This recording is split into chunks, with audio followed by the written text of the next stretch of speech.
We'll look back at what we saw on Saturday. I'll just leave it open-ended to you. I've got a lot of things to say, and we'll do a lot of that in the second hour. But off the top, what you got? 11 rushes for 26 yards.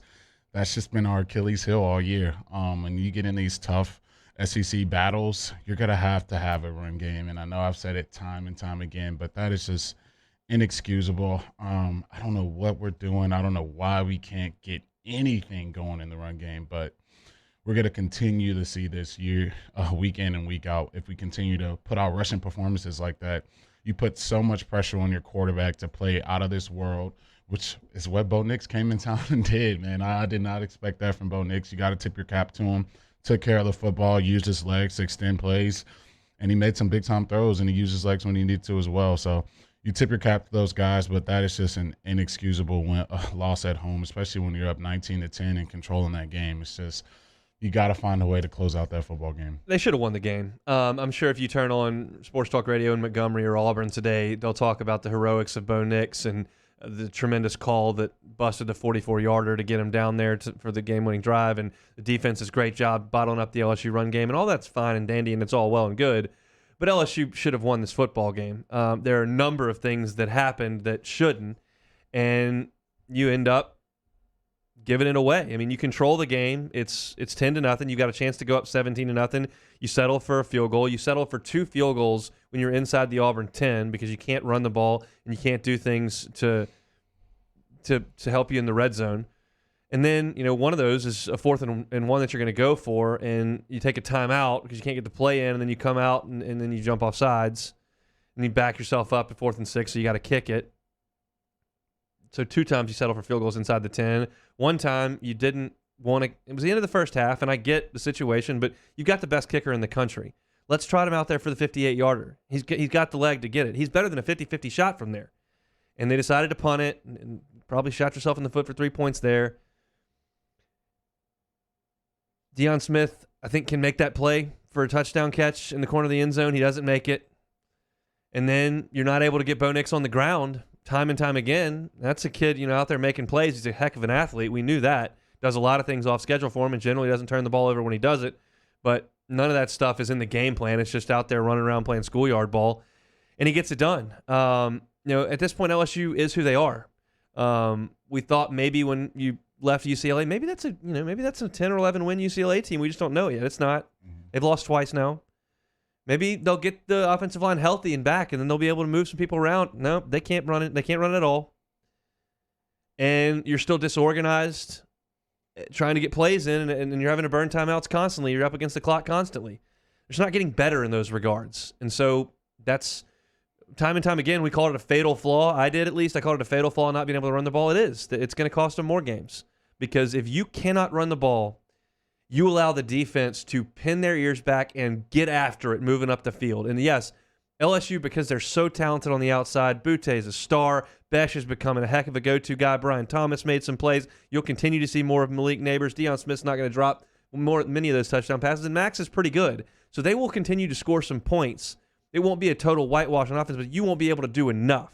They move the ball in this game, but they won't be able to do enough without a run game at all. Yeah, and that was my causes for concern last week, and it's reared its ugly head again. We aren't finishing football games. Auburn outscored us 14-0 in the fourth quarter. For whatever reason, we get into the second half of these games, and we start dying off on both sides of the ball. The defense starts to give up runs. You see Bo Nix running around like Johnny Manziel, the next coming of Johnny Manziel. The offense, obviously, we can't expect to run the ball in the fourth quarter. But when you have a lead, that's what you have to do. You have to keep their offense off the field, to extend drives and get points out of it. We scored 0 points in the fourth quarter. If you just get 3, you find a way to win that game. But we just can't finish football games right now. I don't know if it's fatigue. I don't know if it's game planning. I don't know what the exact reason is. But when you come in these SEC ball games, you're going to have to start finishing some of these games. I know we're going to Kentucky next week. You're going to have to start finishing fourth quarters if the team's going to have any sort of success that they want to have. The thing that concerned me or that disappointed me was in the post-game press conference. And look, I have been very open, and we'll get into this because he's about to hit the mic again. I'm not as concerned with what you tell me on the mic. You can either lie, you can tell the truth. You got to go out there and win the game. But when you do make some explanations, I can draw things from it. And he used the word disorganized. We're not organized enough on the offensive side. Why? Why aren't you organized enough on the offensive side? You've now got a quarterback who's I mean, this is college football. You don't have a starting quarterback who's been there for 14 years. Like, once you've started 8 or 9 games, like, that's a pretty healthy sample size in college football. Why is the play not getting in? Why are the timeouts being burned? I don't know. That to me is kind of mystifying. On the flip side, I do think the defense is getting better. I think that the coverage busts were not really there in that game. I thought that they did a really good job of creating disruption up front. They totally bottled up a really good Auburn running attack. Bixby didn't do anything. And outside of that really nice play call that hit the Hunter 44-yarder down the sideline to set up the game-winning touchdown, you really bottled that thing up. And you tackled really well. Damone Clark was everywhere. And you got after the quarterback. You just couldn't tackle him and get him on the ground. So I do think the defense has shown some signs of improvement. The offense is in reverse. Yeah, the offense is in reverse, and you saw the small success. That's how bad our run game has been this year. We averaged, 3 yards a carry last week against Mississippi State, and we're saying the run game is going in the right direction, which it hasn't. We need more. We need more from the backs, from the offensive line, just everything. I think these new coordinators, you can tell this is their first year coordinating in the SEC, and I didn't think I would say this early on. I wanted to give them chances. I think Durante Jones has done a good job thus far. He's gotten better every week, but as an offense, we just haven't done enough to get this run game going, whether it's who we have as backs, who we have as offensive line, whether it's changing the whole scheme, just running these shotgun. Maybe we do need to get under center and start running some stuff, getting TDP downhill. Just change something up, because if you do this, you're gonna it's gonna look tough, man. 26 carries for 11 yards, like LSU football. Just I can't repeat that enough. That is just atrocious, especially at home. You have the control of the game, you have the environment, and you go 26 carries for 11 yards. That's just inexcusable. Got about 1 minute left here. What do you expect to hear from O? Man, he's gonna take the blame again. Say it's our fault as coaches.